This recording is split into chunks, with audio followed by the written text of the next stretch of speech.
क्या आप जानते हैं उत्तराखंड में एक ऐसा गांव है जहां स्थानीय मान्यता के अनुसार हनुमान जी की पूजा नहीं की जाती।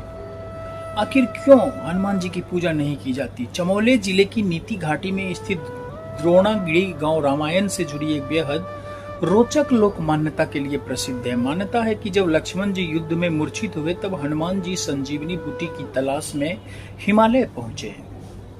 कहा जाता है कि सही औषधि पहचान न पाने पर हनुमान जी ने पर्वत ही उठा ले गए। द्रोणागिरी के लोगों की स्थानीय मान्यता है कि इसी घटना के कारण उनके पवित्र पर्वत का एक हिस्सा उनसे दूर हो गया। इसी वजह से यहाँ हनुमान जी की जुड़ी पूजा पद्धति बाकी जगहों से बिल्कुल अलग मानी जाती है।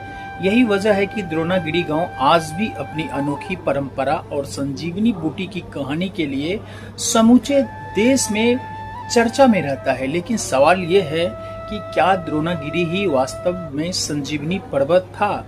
ऐसी ही अनसुनी कहानियों के लिए जेएस भारत न्यूज को सब्सक्राइब करें, लाइक करें, कमेंट करें।